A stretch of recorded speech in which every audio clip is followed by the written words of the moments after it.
Et à tous et bienvenue sur notre webinaire qui va bientôt commencer sur les impacts psychosociaux et psychologiques du post-confinement et tout ça sans stress. Nous allons patienter quelques instants le temps que tout le monde se connecte et arrive progressivement sur la plateforme de webinaire. Installez-vous confortablement puisque nous serons ensemble pour une bonne heure. J'espère que ma voix est calme et douce pour ce webinaire sous le signe du no stress. Bonjour à tous.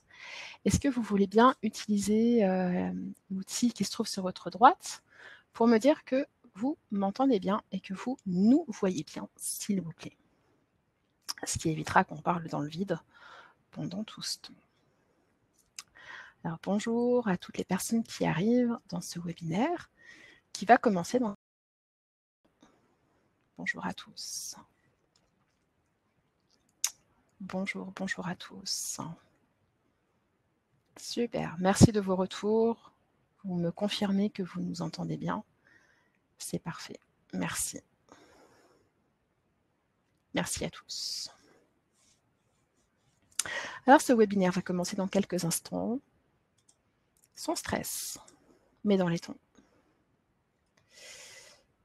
Nous allons passer ce début d'après-midi ensemble, pas tout l'après-midi, juste une heure, pour parler de l'impact psychosocial et psychologique du post-confinement avec nos deux expertes en psychologie du travail.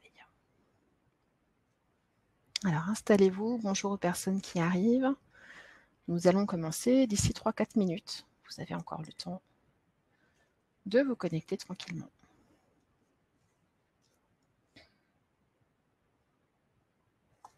Bonjour à tous, bonjour aux personnes qui arrivent.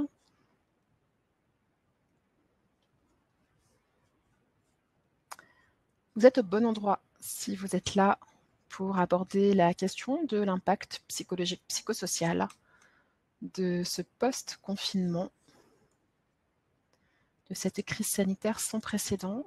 Installez-vous, on va bientôt commencer.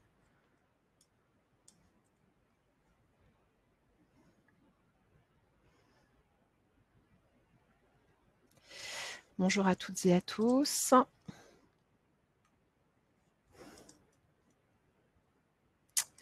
Installez-vous confortablement, on va bientôt commencer.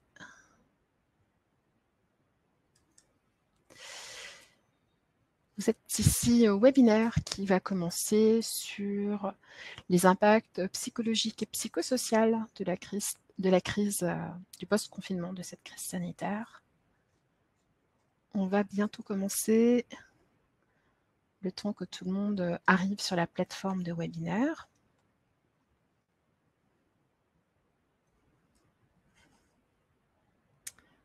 Bonjour à tous. Encore quelques instants pour que tout le monde arrive.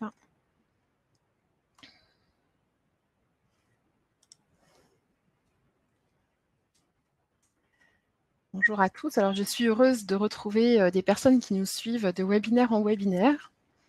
Donc, merci à toutes ces personnes fidèles de ce nouveau format de prévention qui est propulsé par cette crise qui ne nous permet pas de nous voir en présentiel. Donc, je vais couper court aux rumeurs. Oui, j'ai été chez le coiffeur. Non, il n'a pas utilisé de sèche-cheveux. Voilà, pour ceux que ça intéresse, on a organisé un webinaire pour les professionnels de la coiffure jeudi passé. Et donc, la grande question était de savoir si les coiffeurs pouvaient utiliser le sèche-cheveux sans risque. Bonjour à tous. Bonjour à tous et bienvenue. On va commencer d'ici quelques instants, le temps que tout le monde arrive et s'installe confortablement pour suivre ce webinaire qui va bientôt commencer. Pas de stress. Alors, vous êtes à l'instant même plus de 200 à être connectés. Bonjour à tous.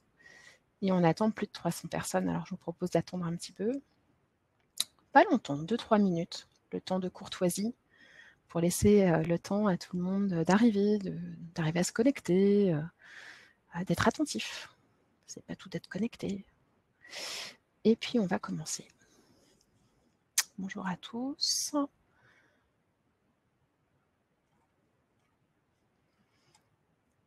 On va bientôt commencer. Alors ce webinaire, pour vous faire patienter, s'inscrit dans une série de webinaire qui est organisé par l'association régionale GEST, l'association régionale des services de santé au travail du Grand Est.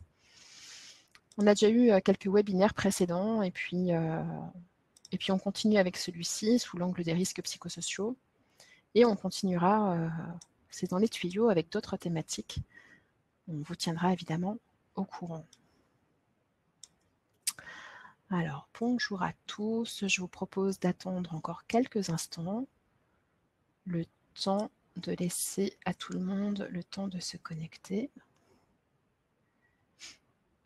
Et puis, on va bientôt commencer. Il faudra réfléchir à mettre une petite musique d'attente, comme dans les ascenseurs, qui serait plus douce et plus agréable que ma voix d'hôtesse de l'air aujourd'hui.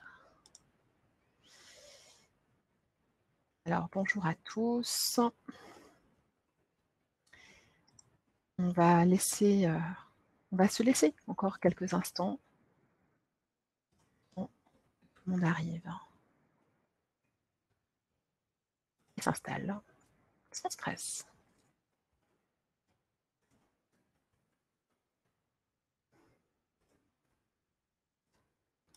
Bonjour à tous.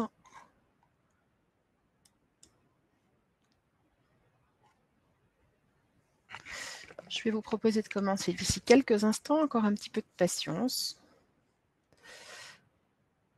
Merci à tous ceux qui sont déjà arrivés depuis quelques instants et qui patientent. Merci pour votre patience.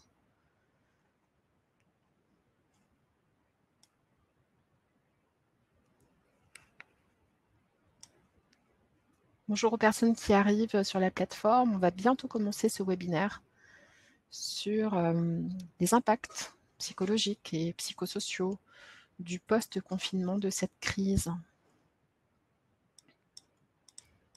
On va bientôt commencer.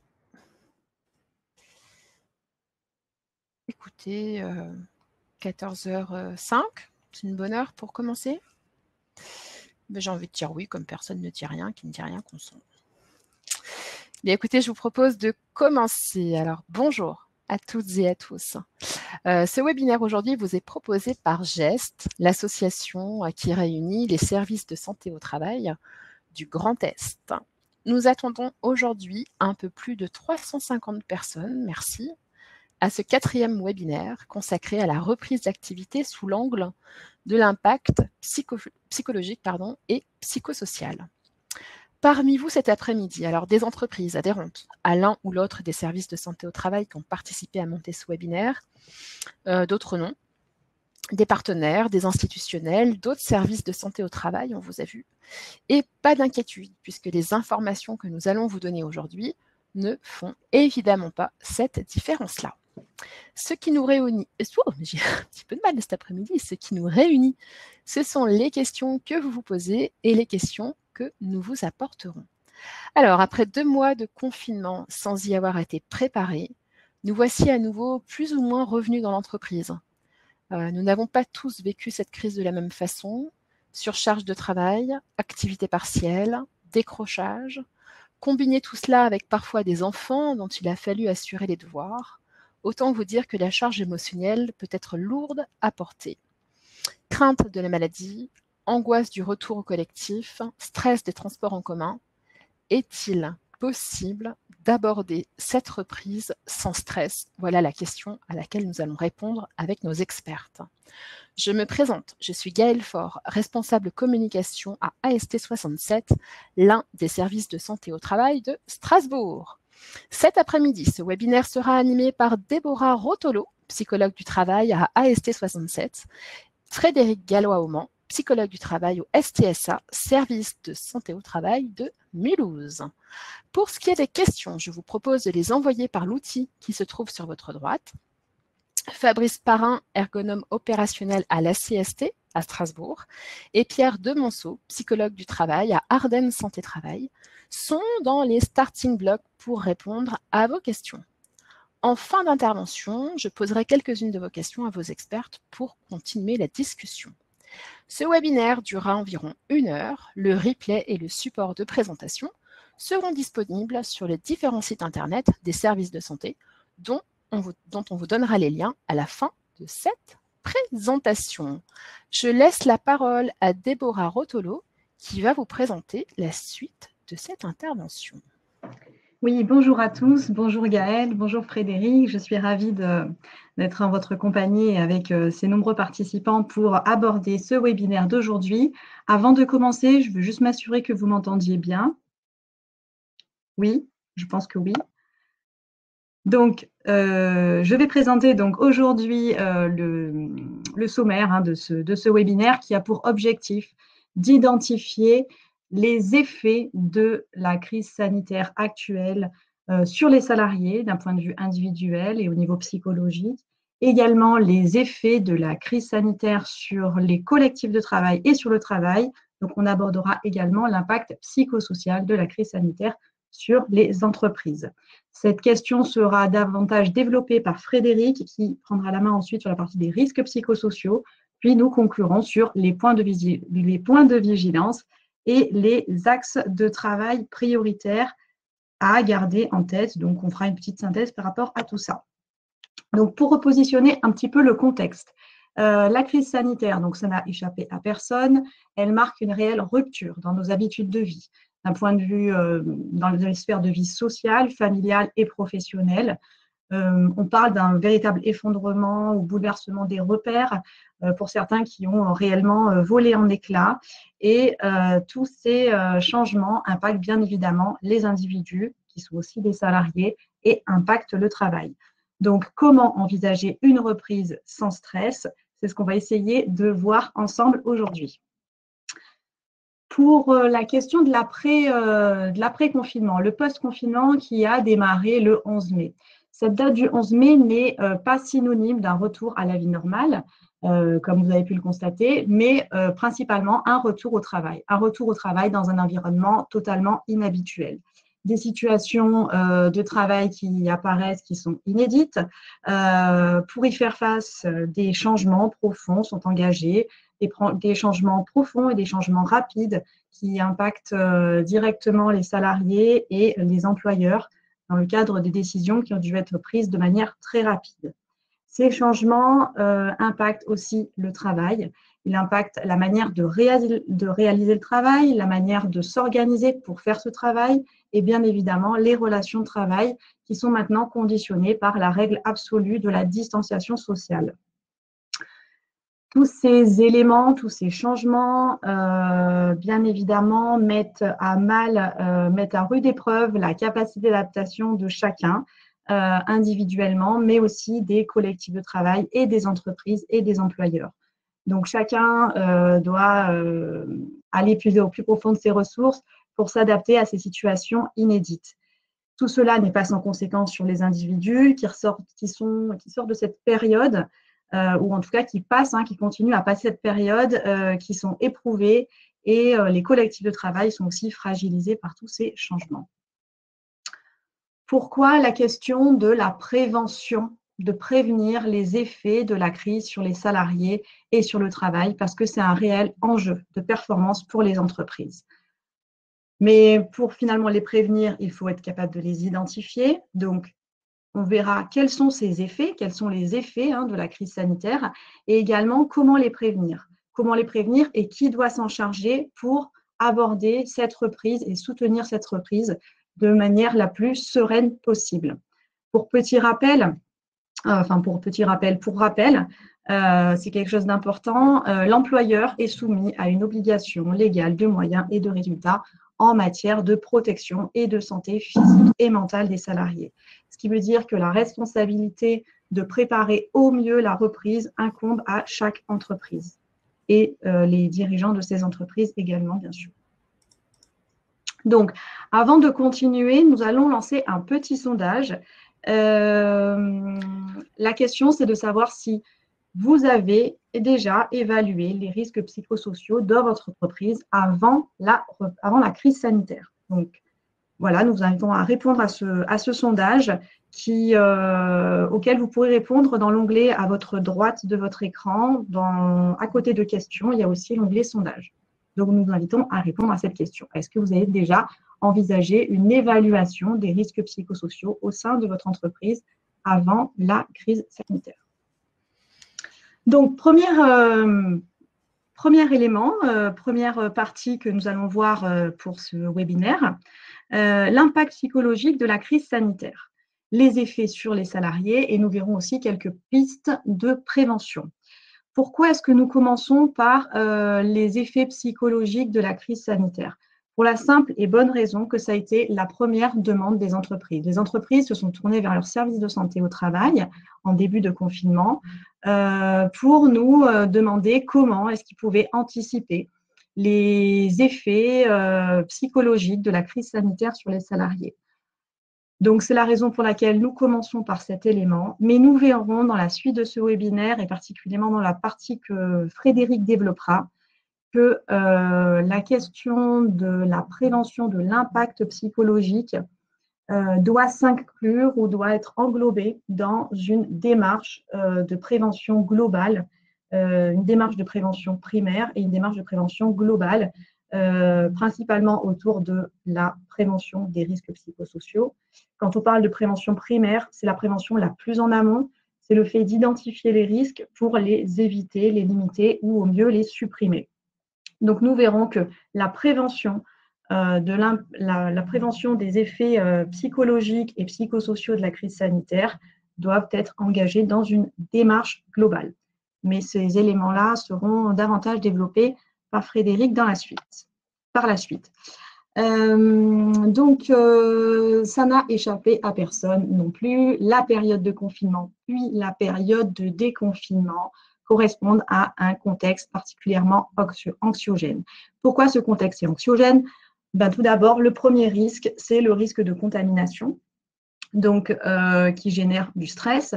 Mais également, pendant la période de confinement et peut-être aussi en post-confinement, les personnes peuvent potentiellement être confrontées à la maladie, ont pu être confrontées à la maladie d'un proche, d'un collègue, le décès d'un proche, d'un collègue également.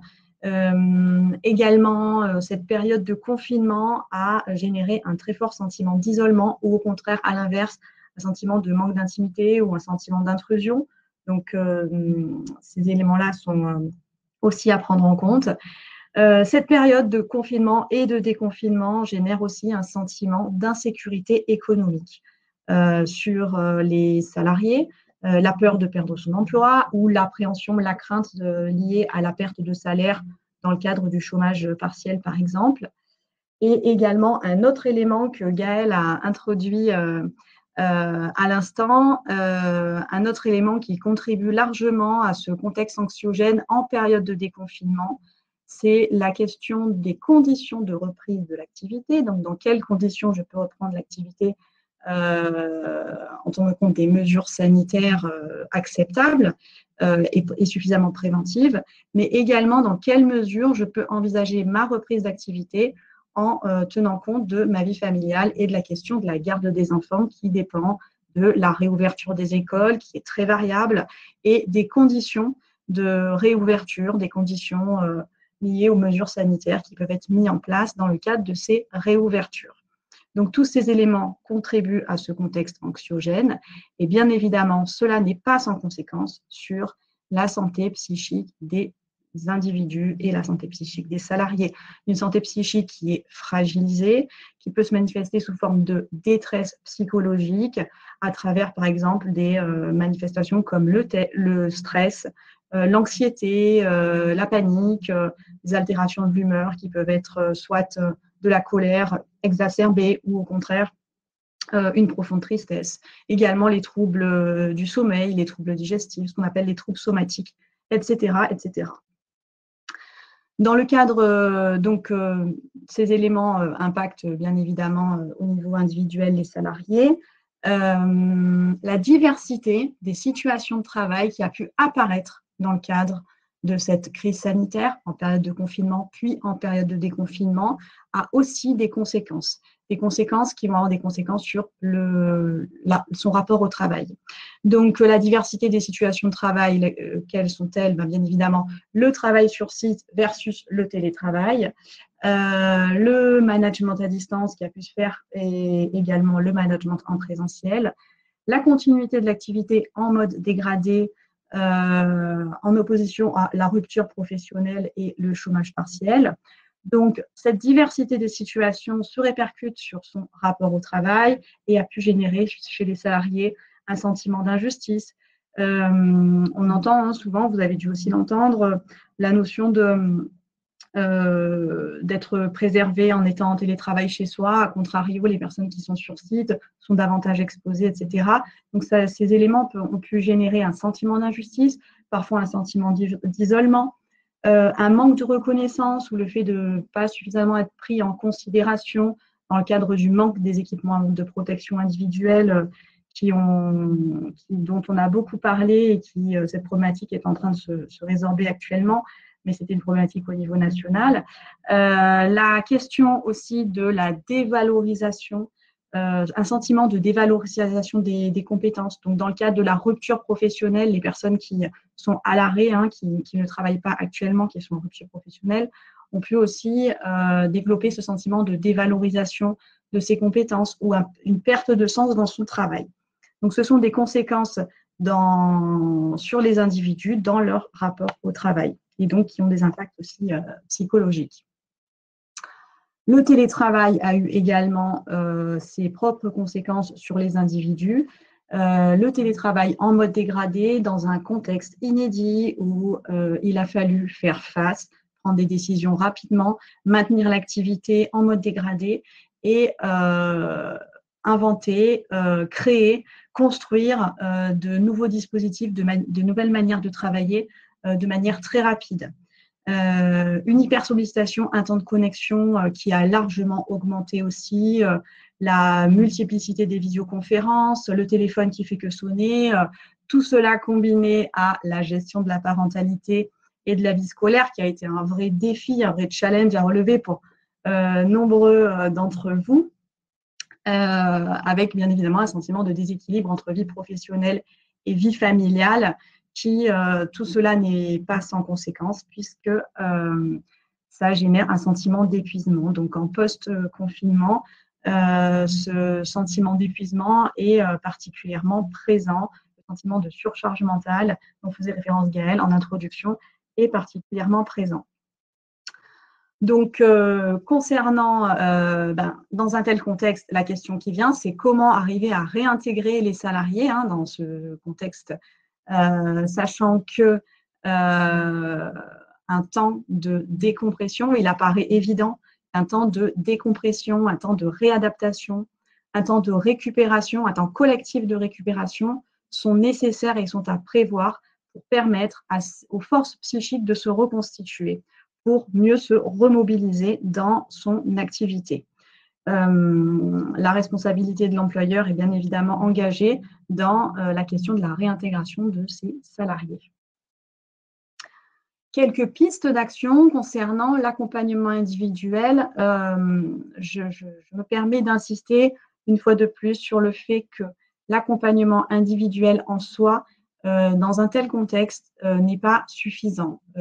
Frédéric développera davantage ce point en deuxième partie, mais il est important que cette notion d'accompagnement individuel et de prévention de l'impact psychologique sur les salariés doit s'engager, doit être inclus, doit être intégré dans une démarche globale de prévention primaire des risques psychosociaux. Donc, quelles pistes peut-on mettre en place, quelle action peut-on mettre en place pour prévenir justement ces impacts psychologiques? Tout d'abord, les entretiens individuels de reprise. Il est vivement conseillé de mettre en place des entretiens individuels de reprise sous condition de distanciation sociale, bien évidemment. La distanciation sociale étant aujourd'hui une règle absolue. C'est un nouveau code de civisme également, mais bien évidemment que ces entretiens individuels de reprise doivent se faire sous condition de distanciation sociale. Ces entretiens individuels de reprise, quels sont leurs objectifs? Tout d'abord, c'est d'identifier les personnes fragiles. Les personnes fragiles, les personnes en souffrance qui ont besoin d'un accompagnement spécifique, Également, les personnes en difficulté. Ça peut être des difficultés liées à la conciliation, vie familiale, vie professionnelle, la question des aménagements du poste, les aménagements du temps de travail ou un accompagnement professionnel. En tout cas, l'idée, c'est vraiment d'identifier ces personnes fragilisées ou les personnes en difficulté liées à des contextes particuliers. Également, dans le cadre de ces entretiens individuels de reprise, il s'agira aussi d'identifier précisément les besoins. Donc, est-ce que c'est des besoins en termes professionnels? Est-ce que c'est des besoins en termes psychologiques?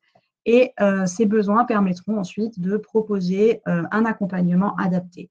Donc, proposer un accompagnement adapté en interne, via le service RH par exemple, ou un référent interne. Nous reviendrons sur ce point dans la diapo suivante. Donc, proposer un accompagnement en interne adapté ou alors orienter vers un accompagnement spécifique vers le médecin du travail, donc vers le service santé au travail, le médecin du travail, vers un psychologue du travail. Pour ces éléments-là d'orientation, pour ces pistes d'orientation, n'hésitez pas à demander conseil à votre service de santé au travail qui s'engage à pouvoir apporter une réponse, que ce soit une réponse en termes de prise en charge ou une réponse en termes d'orientation. Chaque service de santé au travail a ses propres dispositifs, fonctionne de manière indépendante, mais en tout cas, les services s'engagent à pouvoir vous accompagner dans ces démarches. Nous parlions de soutien interne ou de référent interne. Pour quelles raisons? Au même titre que dans le webinaire sur la reprise d'activité, sur le plan de reprise d'activité, les mesures sanitaires, techniques à mettre en place, il était question d'envisager un référent pour ces questions-là. À ce même titre, un référent en termes de soutien interne peut également être mis en place. Peut être proposé, ça peut être un dispositif qui est proposé en interne par l'entreprise. Ce référent peut être quelqu'un qui, déjà de par ses fonctions, a un devoir de confidentialité, comme par exemple c'est le cas des représentants du personnel ou bien des infirmiers en santé au travail. Donc, ce référent peut être choisi en fonction de ses fonctions, en fonction de ses missions au sein de l'entreprise et devra être formé à l'entretien de soutien par écoute active. Il s'agit d'une technique d'entretien basée sur la confidentialité, sur la neutralité, la bienveillance, le non-jugement et une attitude centrée sur la personne. Dans le cadre d'un entretien de soutien, l'objectif n'est pas forcément d'apporter des réponses toutes faites ou des avis très tranchés. Au contraire, la personne qui va s'orienter vers ce référent aura besoin de se sentir écoutée. Donc, l'idée, c'est vraiment d'affiner son discours à travers le questionnement, la reformulation, pour identifier au mieux son besoin. Identifier ce besoin qui pourrait être orienté soit au niveau professionnel, et donc là, l'idée, c'est vraiment d'approfondir et d'affiner ce besoin pour bien le comprendre et mieux y répondre. Ou s'il s'agit d'un besoin qui serait un besoin de soutien, d'accompagnement psychologique, pour pouvoir l'orienter au mieux. Ces éléments liés à ces dispositifs et ces outils sont davantage explicités dans le guide produit par AST67 qui s'intitule « Reprise d'activité, comment prévenir l'impact psychologique et psychosocial de la crise sanitaire ». Donc, si cette question, vous souhaitez approfondir cette question, n'hésitez pas à consulter ce guide. Merci. Rotolo, alors, après l'impact psychologique individuel, intéressons-nous maintenant à l'impact psychosocial, aux effets sur les collectifs et sur le travail. Oui, en effet, Gaëlle. Cette crise sanitaire a également eu un impact psychosocial donc sur les collectifs et sur le travail. Concernant le travail et concernant les entreprises. Depuis le 16 mars, les entreprises ont travaillé de manière différente, ont ralenti leur activité. Certaines entreprises ont été fermées partiellement ou totalement. Depuis le 11 mai, la reprise d'activité se fait également de manière partielle. Le recours au chômage partiel est toujours d'actualité. Et pour information, donc des données qui ont été communiquées dans le cadre du webinaire sur le télétravail par AST67, sur les 27 millions d'actifs qui étaient recensés en France avant la crise, sur ces 27 millions, 12 millions seraient encore à l'arrêt aujourd'hui et 14 millions sont en reprise d'activité, dont la moitié on continue à travailler sur site ou ont repris sur site, et l'autre moitié sont actuellement toujours en télétravail. Donc le télétravail, c'est une mesure qui a été largement utilisée dans ce contexte de crise. Pourquoi? Puisque bien évidemment, la distanciation sociale qui a obligé à se réorganiser de manière soudaine et de manière massive. Pour le télétravail, ce télétravail a été mis en place de manière rapide, parfois peu préparé également. Également, donc ce passage au télétravail qui a été très rapide a bouleversé quelque peu les manières de travailler. Également, le travail sur site a été modifié, les conditions de travail sur site ont été modifiées à travers de nouvelles procédures, des effectifs parfois réduits, des horaires changés, parfois des horaires atypiques. Donc, tous ces éléments se répercutent sur les collectifs de travail.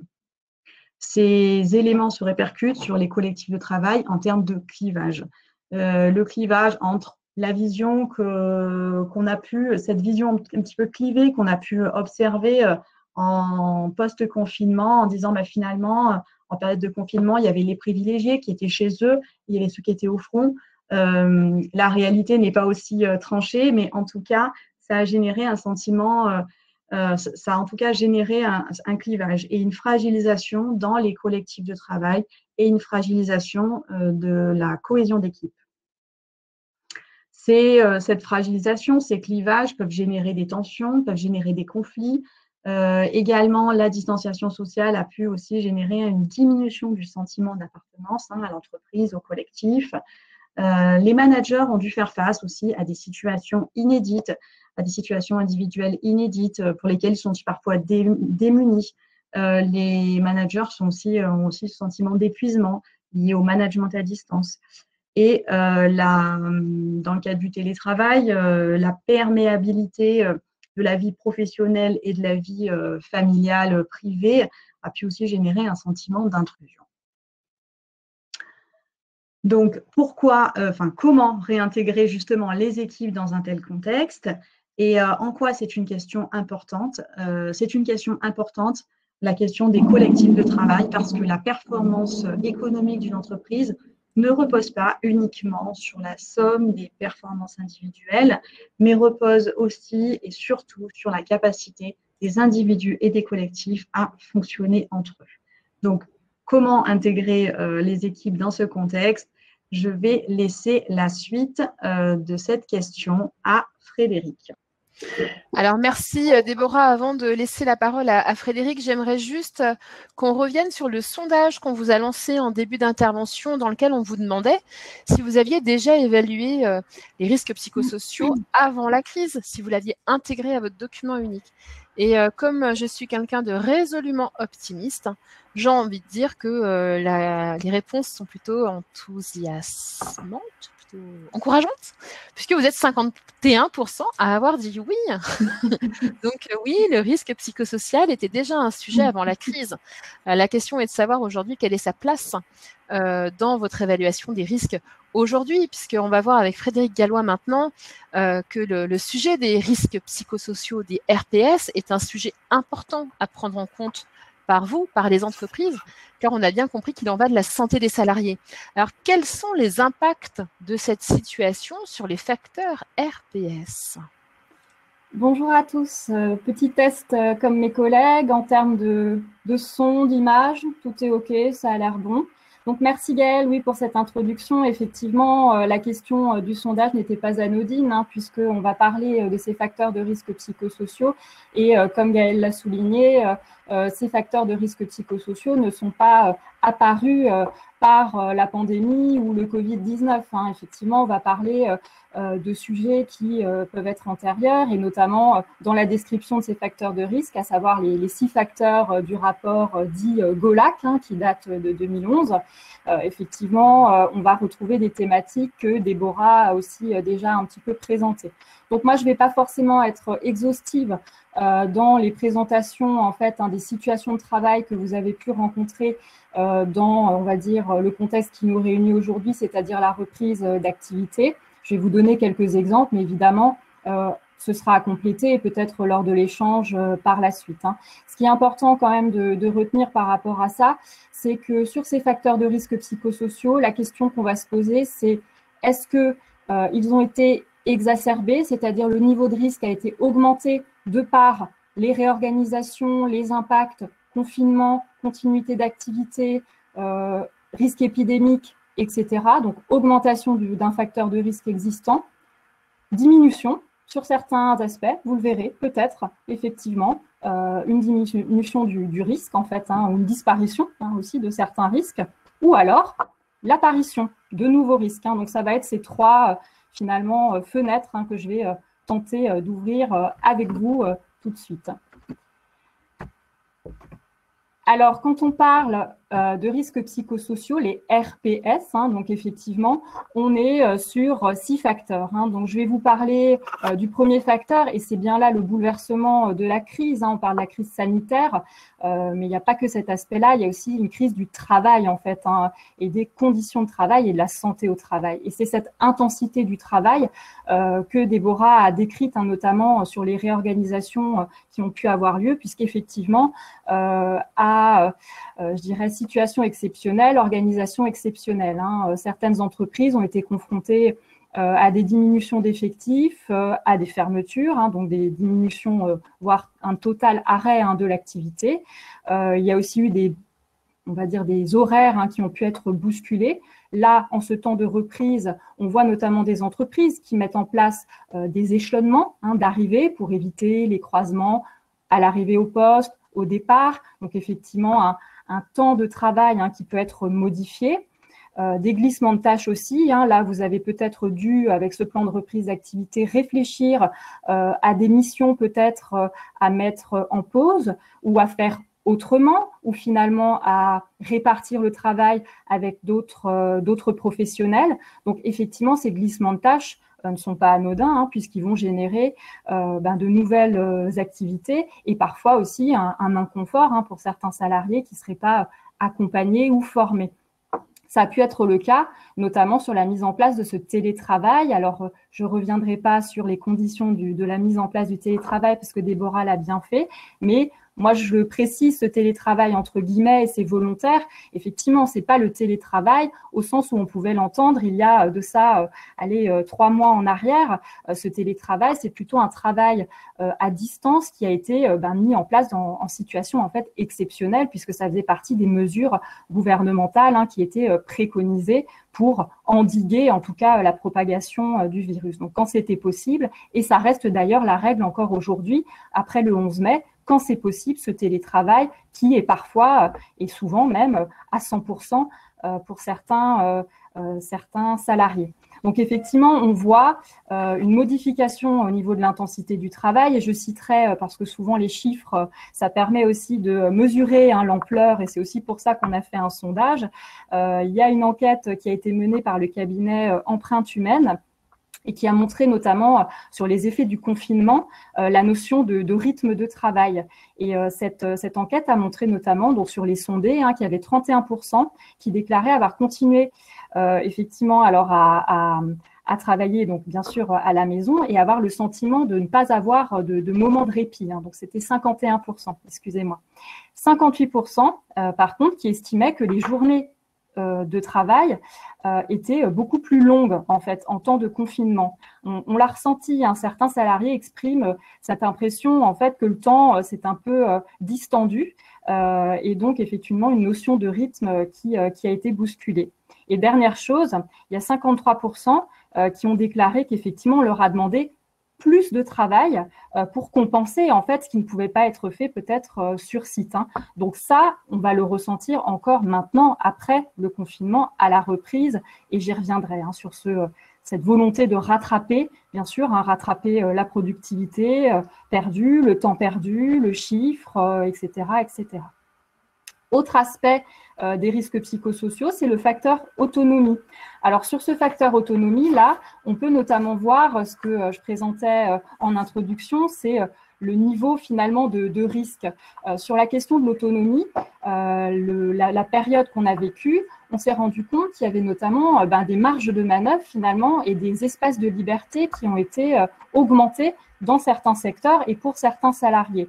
Alors, ça peut être le cas, on le pense un peu facilement, du télétravail. Évidemment, quand on n'est pas sur site, c'est pas exactement le même contrôle de l'activité que quand on est sur place et qu'on a peut-être sa hiérarchie dans le bureau d'à côté ou ses collègues, voilà, qui peuvent bien sûr aussi avoir un œil hein, sur ce qu'on fait.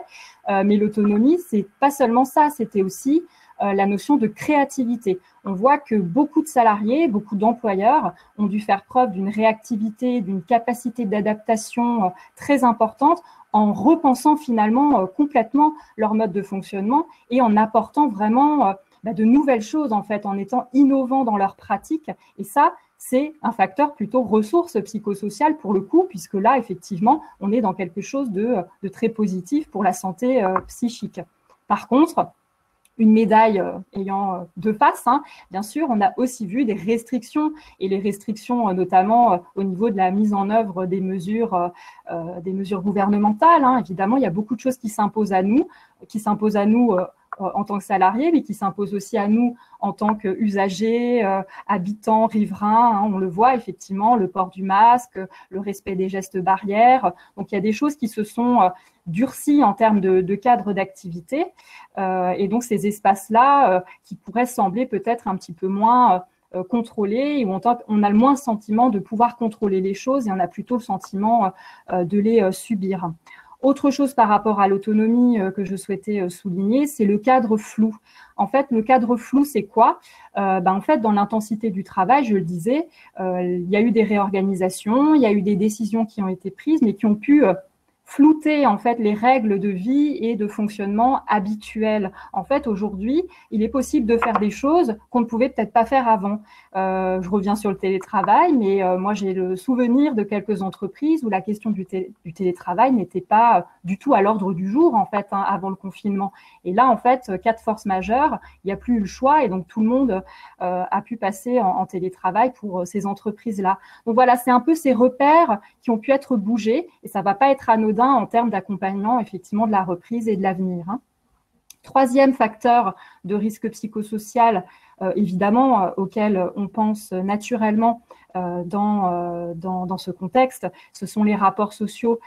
Effectivement, on ne fonctionne plus pareil et ce webinaire en est une belle preuve. Hein. Moi, c'est une première de ne pas voir les gens auxquels je parle en fait. Hein. Et donc, effectivement, on s'adapte. Ce sont des nouveaux modes d'interaction sociale. Le masque, hein, le port du masque, quand on sait que plus de 80% de la communication est non verbale, effectivement, ça va changer notre façon d'être les uns avec les autres. Donc oui, en termes de communication, on sent bien que cette reprise, elle a beaucoup d'enjeux au niveau des collectifs de travail. Déborah l'a dit, mais je le rappelle quand même parce que je trouve que c'est important, la notion clivante hein, aussi qui nous a été imposée, ceux qui sont restés sur site, ceux qui sont restés à la maison pour travailler ou pas. Donc voilà, les clivages, c'est pas nouveau, hein, c'est pas du fait, je dirais des clivages, il y en a pour plein de sujets, il y en a mais effectivement, ce sont des facteurs des rapports sociaux et de risques de sentiments de non-reconnaissance, peut-être d'injustice et d'être mis sur le banc ou à côté. Hein. Ça, on le retrouve beaucoup. Certains salariés l'expriment d'ailleurs assez fortement, de dire, au 16 mars, j'ai été parachutée à la maison et puis depuis, il n'y a plus rien. Voilà, hein, donc j'ai plus eu forcément de lien. J'ai l'impression d'avoir disparu aussi du collectif de travail. Et ça ne sera pas sans conséquence à un moment où la reprise s'est amorcée déjà pour la plupart d'entre vous. Alors, autre facteur de risque psychosocial, hein, c'est la notion d'insécurité de la situation de travail. C'est effectivement un des premiers facteurs aussi auxquels on pense quand on pense aux impacts socio-économiques qu'ont pu avoir ces 2 derniers mois. La notion d'impact sur l'emploi, la notion d'impact sur le financier, le salaire, sur l'avenir, hein, la crainte par rapport à une projection dans l'avenir. Effectivement, ça, c'est très présent dans les esprits de nos salariés et de nos employeurs d'ailleurs, hein, pour la pérennité de leurs entreprises. Il y avait une étude qui avait été publiée suite au confinement et donc en Chine, hein, c'est un peu plus ancien que par rapport à nous, mais une étude qui a été publiée dans The Lancet et qui montrait bien que une des premières préoccupations des gens post-confinement, c'était cet aspect financier, socio-économique et effectivement d'emploi. Hein. Donc, on le retrouve aussi chez nous en France. Ça, là-dessus, c'est pas différent. Après, autre chose sur la notion d'insécurité, ce que je commence à entendre aussi de la part des salariés et de certains employeurs, c'est de se dire, mais finalement, les changements d'organisation qu'on a menés pour faire face à cette situation exceptionnelle, dans quelle mesure ça va devenir une norme? Voilà, hein, ça peut être tentant, effectivement. On s'est rendu compte que tout le monde faisait preuve d'une grande adaptation, hein, de caractéristiques de ce type-là, hein, d'agilité. Effectivement, dans quelle mesure on ne peut pas rendre ça pérenne, hein. Donc la question aussi de l'après, finalement, de la projection sur un fonctionnement à venir, ça fera partie, je pense, des réflexions aussi à avoir en termes de plan d'action, et j'y reviendrai. Le 5e facteur de risque psychosocial, c'est la notion de conflit de valeurs. Là, on est essentiellement sur finalement ce qui peut faire mal au sens psychique du terme, c'est-à-dire le sentiment de ne pas pouvoir bien faire son travail.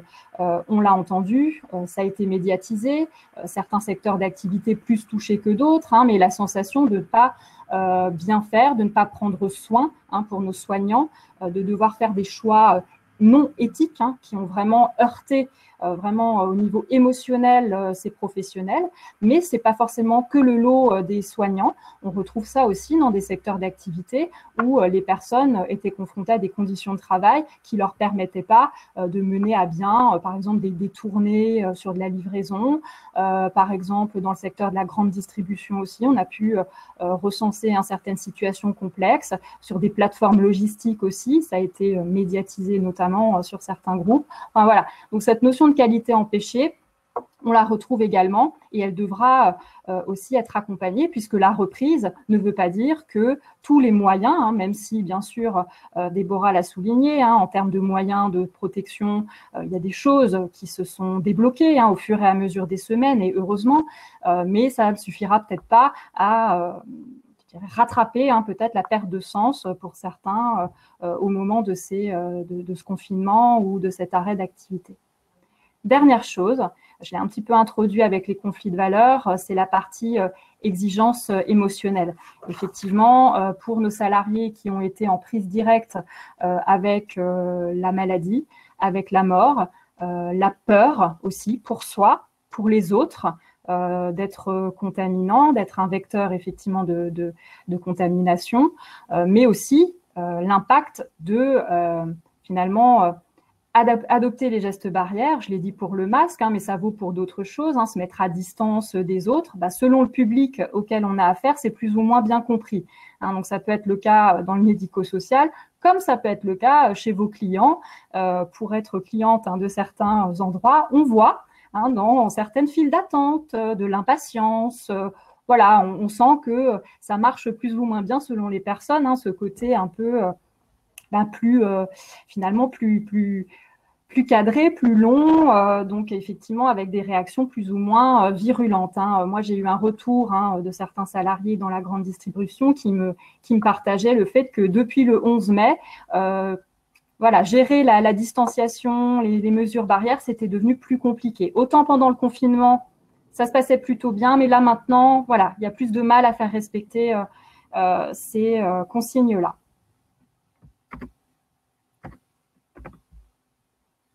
Merci Frédéric Gallois pour cet état des lieux des impacts psychosociaux. Tout le monde se pose la question de savoir comment évaluer les risques psychosociaux et quels sont les outils d'évaluation qui peuvent être utilisés par...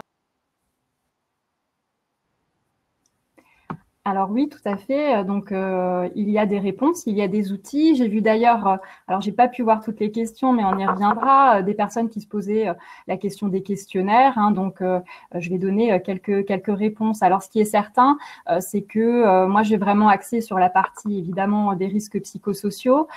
Pour rappel, hein, c'est une obligation au même titre que les autres risques professionnels. Hein, donc, l'employeur est garant de cette évaluation.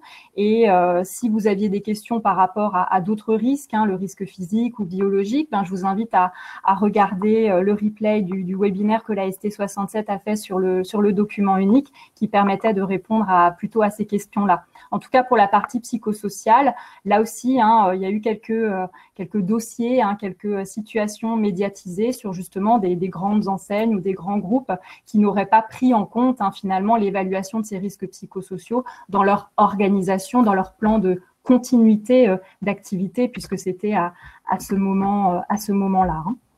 Alors, comment les évaluer? Donc, je répète qu'effectivement, hein, c'est la responsabilité de l'employeur que de s'occuper de l'évaluation de ces risques professionnels et donc y compris les risques psychosociaux.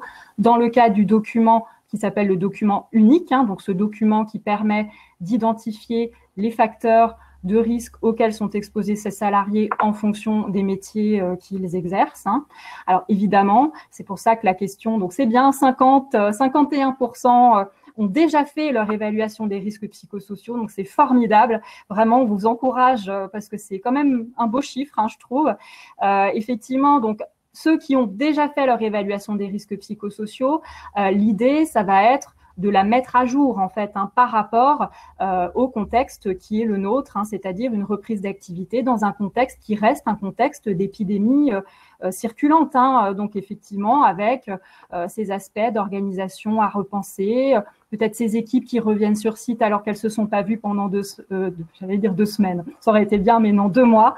Donc effectivement, voilà, c'est comment on est là-dessus. Donc c'est refaire une mise à jour. Par contre, pour les 49% autres, hein, donc, qui n'ont pas forcément travaillé ou en tout cas évalué au sens du document unique ces risques psychosociaux, là, on va s'inscrire sur quelque chose d'un petit peu différent parce qu'effectivement, l'évaluation que vous en ferez aujourd'hui, on ne peut pas présager qu'elle soit représentative de votre activité hein, puisque c'est une situation exceptionnelle. Hein. Donc, ce n'est pas forcément…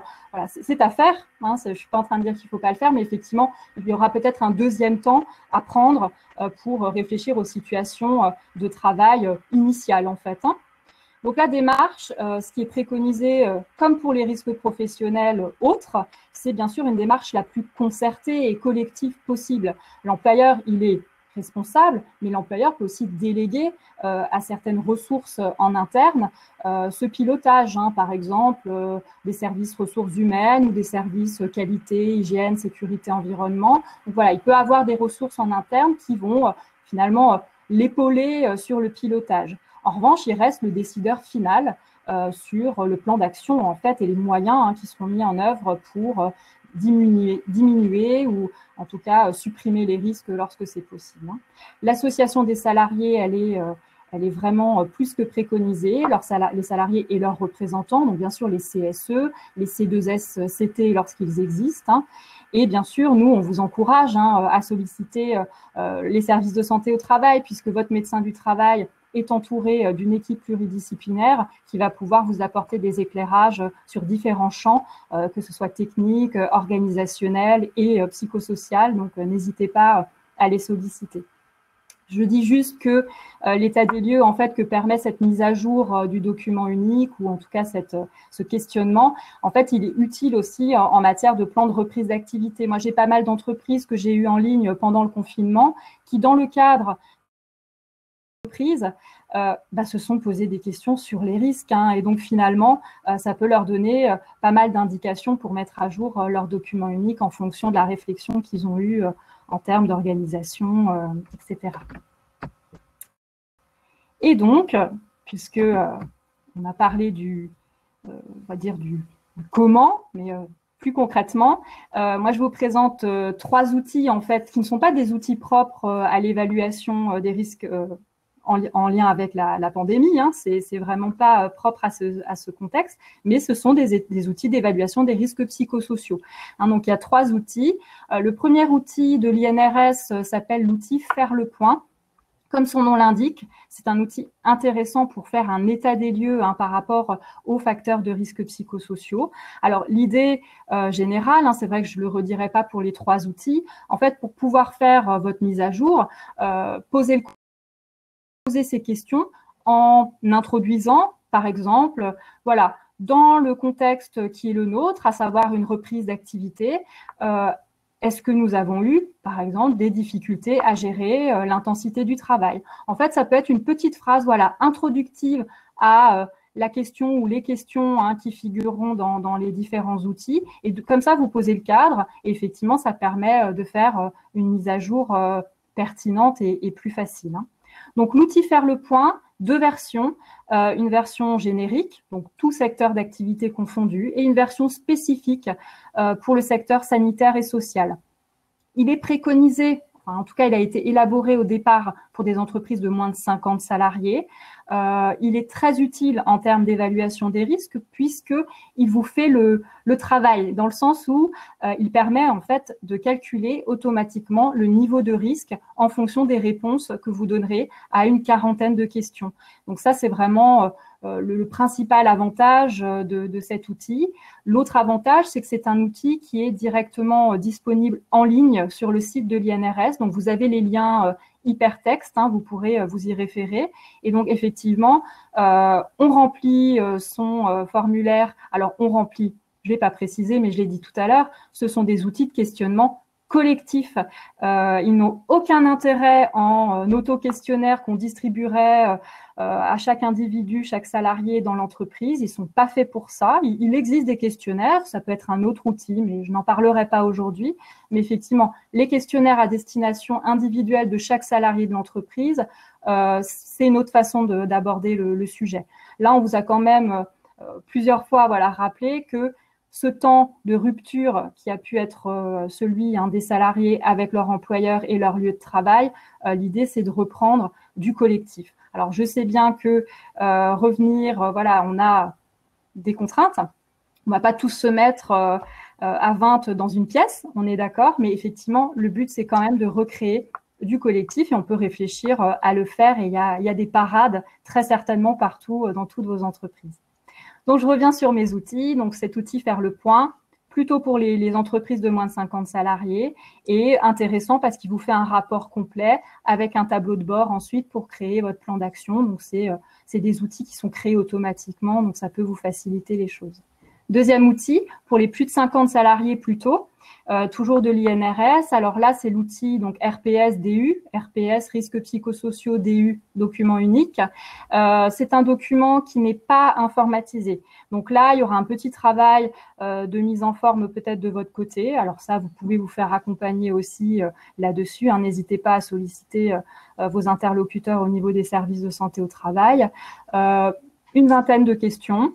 Toujours sur les facteurs de risque psychosociaux, avec une possibilité de coter le risque sur une échelle de 4. Donc, ça peut être 1, 2, 3, 4, ou ça peut être plutôt non, plutôt oui, oui, tout à fait. Enfin, vous pouvez effectivement choisir le mode de calcul, mais voilà, c'est l'idée, c'est une grille de ce type-là sur l'évaluation donc des différents facteurs, avec une partie de commentaires, donc vraiment des situations de travail concrètes, et une partie de pistes d'action qui peuvent être effectivement déjà travaillées.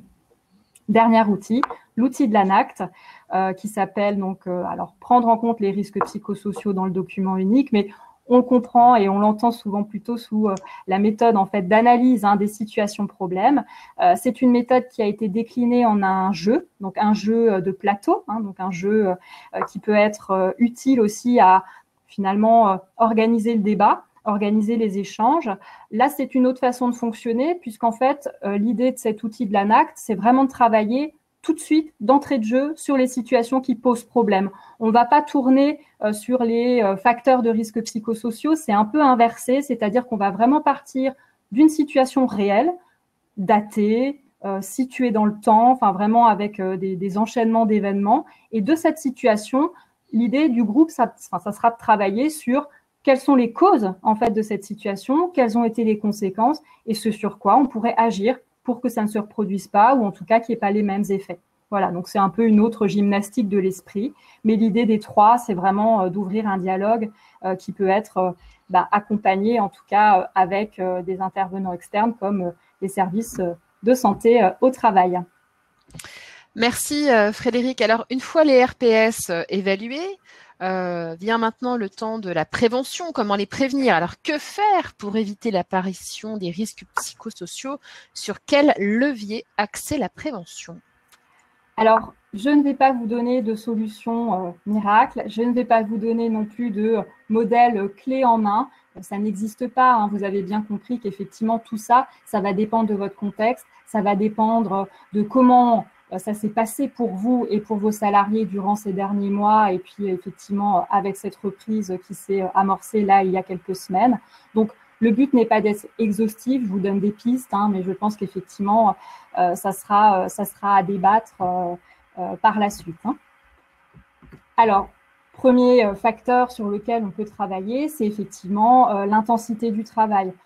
Pour l'intensité du travail, l'idée, c'est vraiment de partir des constats qu'on a fait tout à l'heure sur les modes d'organisation en fait, qui ont été retenus pendant la période de confinement, s'il y a eu continuité d'activité ou pas, s'il y avait différents statuts finalement dans les salariés, comment ça s'est passé, comment ça s'est organisé. Et puis effectivement, pour le retour, au maximum, d'organiser une rotation, une reprise progressive, en fait, la plus progressive possible. Alors, je sais que, bien sûr, la tentation est forte et c'est normal en termes économiques. Il y a cette volonté des salariés comme des employeurs de repartir voilà, dans l'activité le plus vite possible pour que ce soit derrière nous toute cette période, sauf que c'est un risque. C'est un risque parce que sur le long terme, courir effectivement le sprint, c'est pas tenable. Donc effectivement, attention à cette surcharge soudaine qui pourrait apparaître avec la reprise d'activité. En situation de télétravail, je fais quand même un petit point sur ce travail à distance parce que c'est vrai que même si certains salariés y sont depuis la mi-mars, il y aura une continuité pour eux.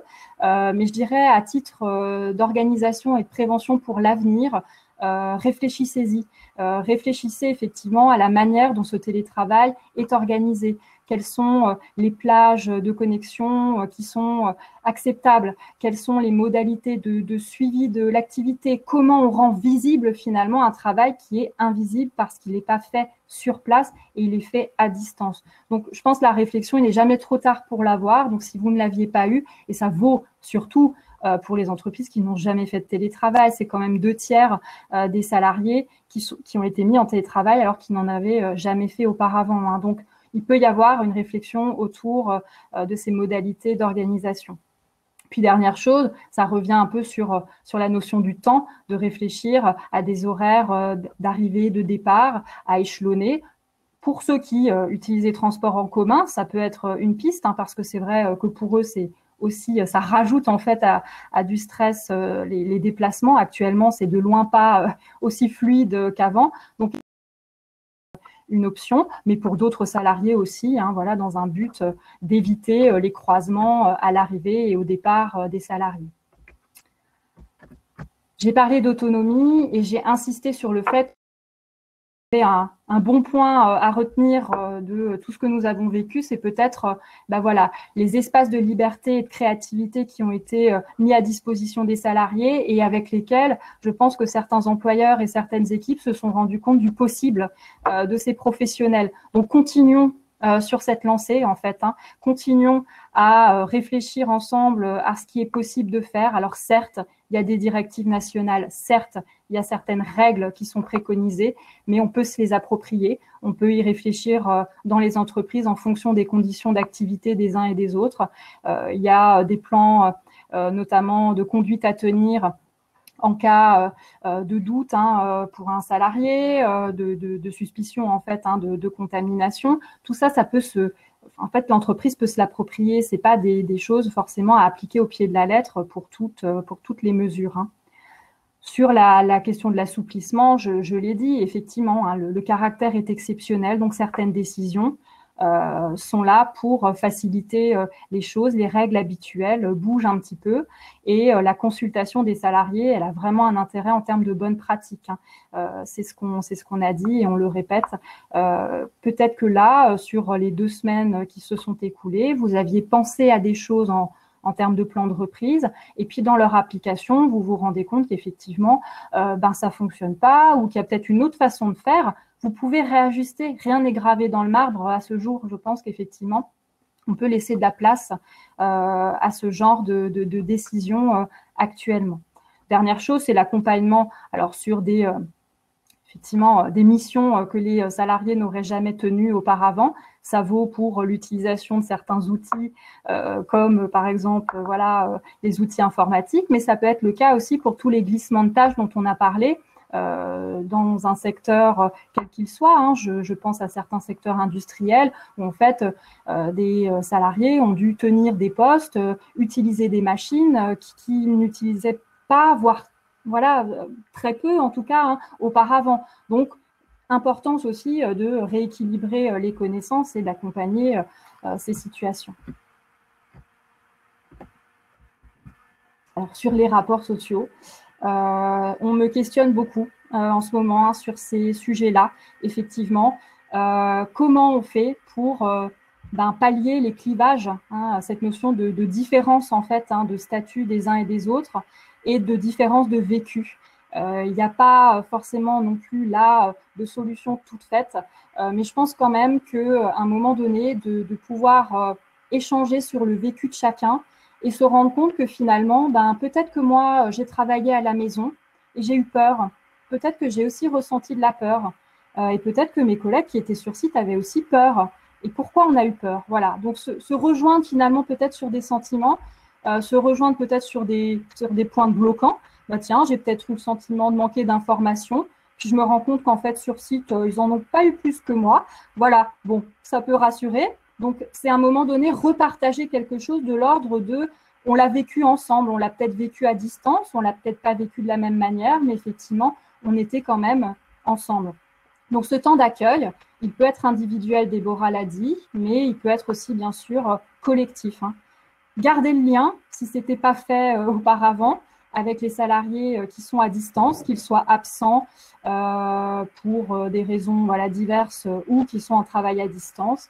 Je sais que souvent les employeurs nous disent mais garder du lien avec des personnes absentes, par exemple en arrêt maladie, c'est compliqué, c'est un peu touchy comme ça. Oui, ça ne se fait pas sous n'importe quel format, mais ça peut s'envisager. Voilà, on peut y réfléchir selon le contexte et selon le vécu. Ce que je souhaitais dire aussi là, et je ne l'ai peut-être pas dit auparavant, les clivages, ils sont là certes parce qu'il y a eu différents statuts. Je pars quand même du principe, et je le vois là un petit peu apparaître, les tensions d'avant n'ont pas disparu pendant le confinement. Vos tensions préexistantes, très souvent, elles continuent. Et en fait, ce clivage entre les différentes personnes, ceux qui étaient à la maison ou pas, ça vient l'illustrer, ça vient juste l'augmenter. Mais en fait, si c'était préexistant, il va falloir y travailler quand même. C'est le fond du problème qu'il faudra voir et pas seulement cette surface-là qui serait liée à cette situation. Et pour ce faire, nous, dans les services de santé au travail, c'est vrai que dans les échanges qu'on a eus pour préparer ce webinaire, on insiste beaucoup sur la fonction d'encadrant parce que ces encadrants, ils ont aussi été en difficulté de gérer à distance leurs équipes. C'est pas évident de gérer une équipe déjà quand on l'a sous la main, entre guillemets. Donc, à distance, c'est pas plus simple. Insécurité de la situation de travail, là, c'est un élément compliqué parce qu'encore à ce jour, on ne sait pas. On ne sait pas dans quelle mesure, à quelle échelle, à quelle hauteur l'impact économique va finalement culminer. C'est compliqué et c'est compliqué aussi puisqu'il y a plein de points qui vont encore bouger avec le chômage partiel qui va changer finalement de fonctionnement sur sa prise en charge. Donc effectivement, la notion d'insécurité de la situation de travail, faire preuve de transparence, faire preuve d'humilité, orienter vers les sites officiels et surtout solliciter les ressources qui existent, hein, que ce soit des ressources en interne lorsque vous en avez, mais aussi des aides externes, hein, par exemple le service social de l'entreprise ou le service social du service de santé au travail. Hein. Les services de santé au travail sont tous dotés de ce type de compétences. Hein. Donc effectivement, n'hésitez pas à solliciter aussi votre service de santé au travail. Les conflits de valeurs, ça rejoint un petit peu des choses que j'ai dit sur les rapports sociaux. C'est finalement un partage de vécu pour redonner du sens à ce qui a été vécu et à ce qui a été fait. Pourquoi on a dit que certaines personnes continuaient de travailler? Pourquoi certaines étaient à la maison? Mettre des mots dessus, le partager, l'expliquer, c'est ça qui permettra, j'espère en tout cas, de désamorcer certains conflits et voilà, certaines frustrations ou en tout cas certaines interprétations.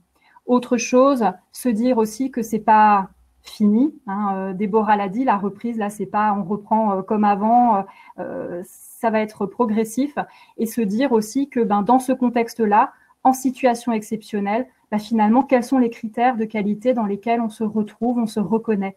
Qu'est-ce qui peut faire qu'aujourd'hui, moi, en tant que salarié, je sois satisfait du travail que je mène dans ce contexte? Voilà, c'est une question qui paraît un peu banale, mais je pense que d'y réfléchir, ça peut apporter des outils et des pistes intéressantes. L'utilité de chacun, je l'ai un petit peu dit aussi déjà, mais voilà, chacun a été utile à sa place, qu'il soit à la maison parce que du coup, il protège les personnes, qu'il soit sur site parce qu'il était là pour ces personnes. Enfin, voilà, il y a quand même chacun qui a œuvré à sa mesure dans ce contexte particulier. Et dernière chose, sur les exigences émotionnelles. Déborah l'a dit aussi, on remet une petite couche. Effectivement, on a vu se développer beaucoup de dispositifs d'accompagnement psychologique dans ce temps de confinement. Et c'est d'ailleurs aussi une des premières demandes que nous avons, nos entreprises adhérentes, hein, voilà, de faire du soutien dit psychologique pour les salariés. Alors, le soutien psychologique, il est intéressant et il va être nécessaire effectivement pour certaines situations. L'intérêt des cellules d'écoute à distance, donc par téléphone ou en visio, c'est que quand on était confiné, on n'avait pas trop le choix. Donc effectivement, ça a répondu à un vrai besoin et à des nouvelles modalités finalement de rencontres qui sont intéressantes. En revanche, et vous l'avez compris, moi je vous ai parlé du travail au sens du collectif. On est ensemble dans une situation de travail. Et effectivement, de tout ramener uniquement à un dispositif d'accompagnement psychologique individuel, ça ne suffit pas en matière de prévention des risques psychosociaux. Ça permet de répondre à certaines interrogations, ça permet de soutenir, hein, c'est l'objectif de ces dispositifs, mais ce n'est pas suffisant. La prévention primaire, c'est pas ça. Ça, c'est de la prévention dite tertiaire. Donc, c'est le dernier niveau, en fait, hein, de prévention. C'est l'accompagnement, finalement, le soutien, voire le soin, bien que ces dispositifs ne soient aucunement du soin.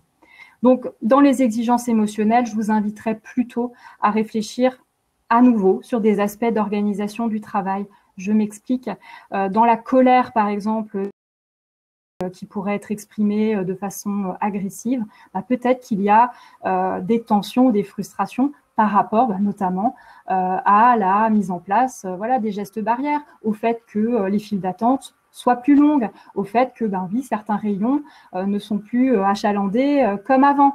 Donc tout ça, ça peut s'accompagner et ça peut effectivement donner aussi des explications. La colère, elle n'est pas directement adressée à vous en tant que salarié, elle est là parce qu'il y a une colère globale du fait d'être entravé finalement dans nos libertés au quotidien. Et le premier facteur ressource des exigences émotionnelles, et ça, la médiatisation de ce qui a pu se passer dans certains hôpitaux, on voit que c'est le collectif, hein, se soutenir, être ensemble, partager les bons moments comme les mauvais, c'est ça qui permet aussi d'avancer et de créer du tiers dans le vécu émotionnel. Et je terminerai donc sur un aspect pratico-pratique. Je vous donne un exemple qui a été réalisé par une de nos entreprises. Je vous explique un petit peu ces différents tableaux. Donc, vous retrouvez en fait en haut à droite un tableau avec différentes rubriques, les facteurs de risque psychosociaux, le niveau d'intensité, avec effectivement un niveau soit élevé, modéré ou faible. Donc ça, c'est l'outil « Faire le point ». Donc, c'est une entreprise qui a réalisé son évaluation avec l'outil Faire le point. Donc, c'est le résultat, en fait, que l'entreprise a obtenu. Et en dessous, vous voyez donc un tableau avec l'unité de travail, description du risque, etc. Ce tableau-là, c'est leur document unique. Donc, ça s'inspire de la méthodologie qu'on propose à STSA. C'est inspiré, ce n'est pas exactement la même, effectivement, mais voilà, c'est inspiré de cette méthodologie et ça vous permet de voir le niveau de risque puisqu'il est automatiquement calculé. Il n'y a pas la fréquence gravité, en fait, c'est calculé par l'outil.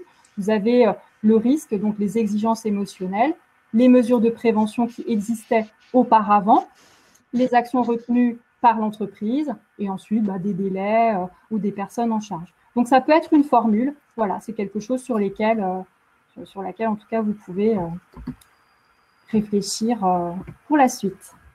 Merci Frédéric Gallois. C'était très précis, très complet. Je me ferai l'écho sur votre partie à la fin de ce webinaire. Déborah Rotolo, alors en conclusion, que devons-nous retenir de tout cela en quelques mots?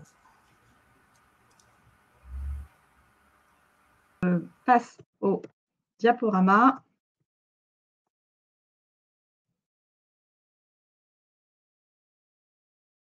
Excusez-moi pour le petit souci technique.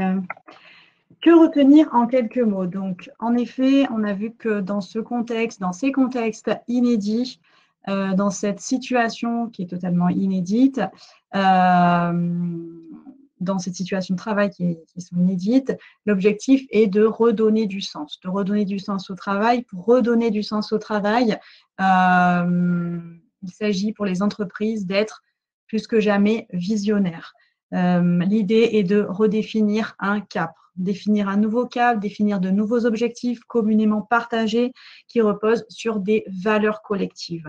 Ces valeurs collectives qui permettront au collectif de travail de se reconstruire, qui faciliteront cette reconstruction à travers la coopération, la cohésion d'équipe, la collaboration. Donc, ce sont des valeurs importantes à mettre en évidence et sur lesquelles doivent se fonder ces nouveaux objectifs.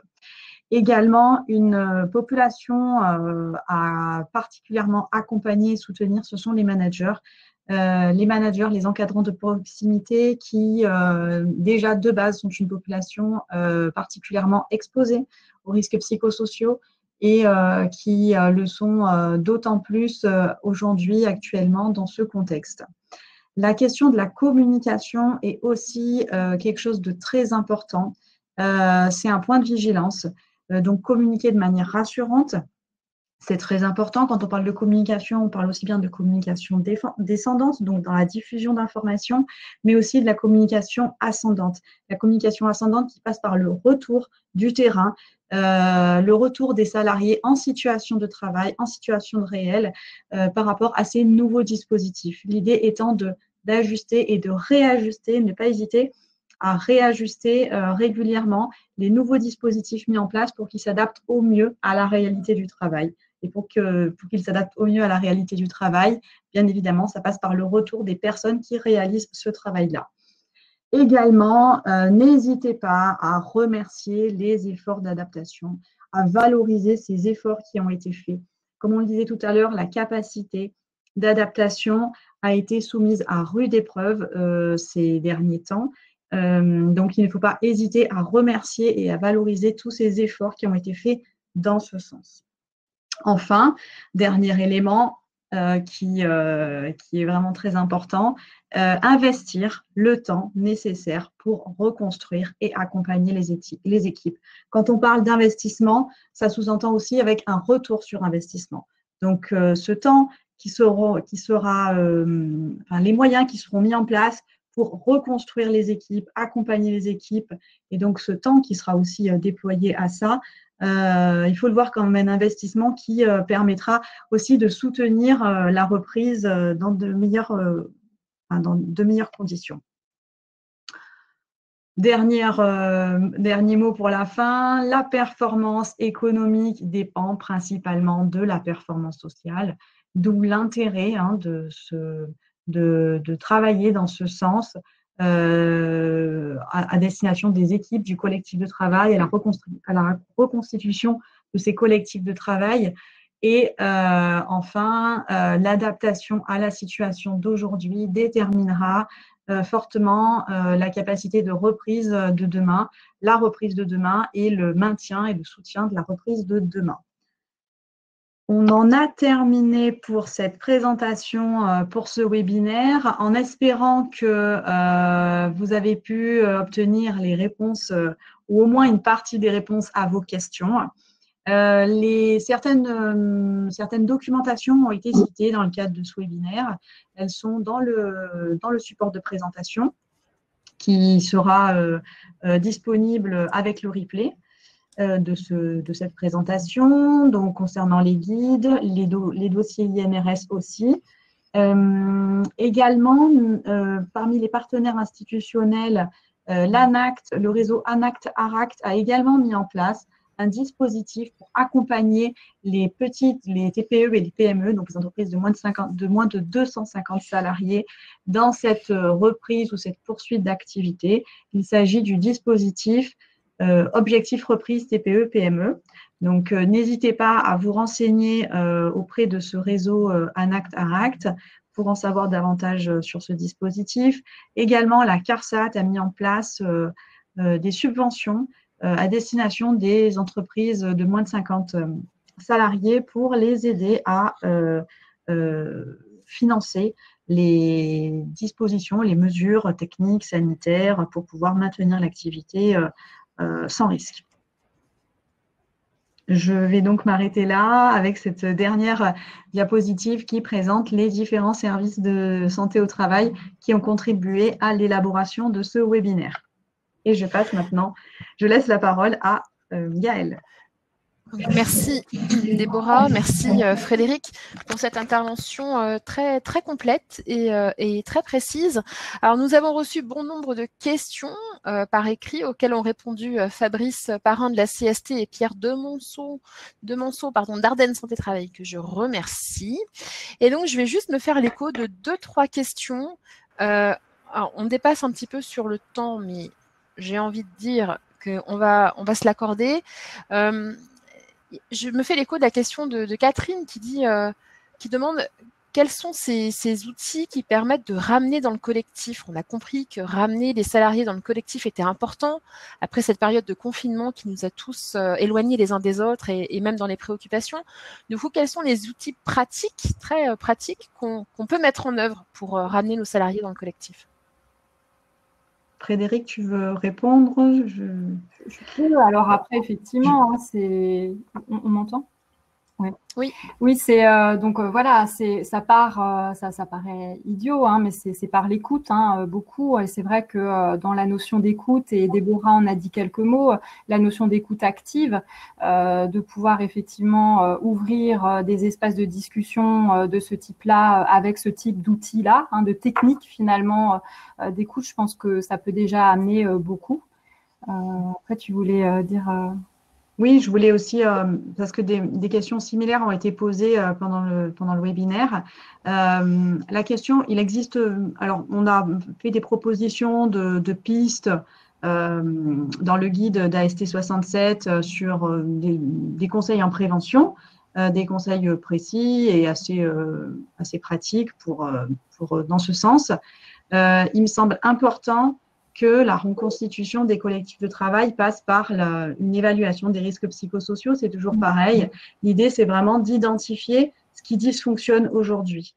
Cette évaluation, elle est quelque part incontournable parce que pour mieux répondre aux besoins du collectif, il faut comprendre quel est le besoin. Et comprendre quel est le besoin, ça passera nécessairement par l'identification des facteurs de risque et ensuite faire une recherche collective de solutions adaptées, et ces solutions adaptées, elles émanent du terrain. Donc, on ne peut pas se faire l'économie de cette étape qui est de recueillir auprès des personnes qui sont en difficulté, qu'est-ce qu'elles proposent pour justement retrouver une situation plus confortable pour elles. Oui, c'est ça la prévention primaire, ce dont parlent les services de santé au travail depuis des années et que Frédéric nous rappelait.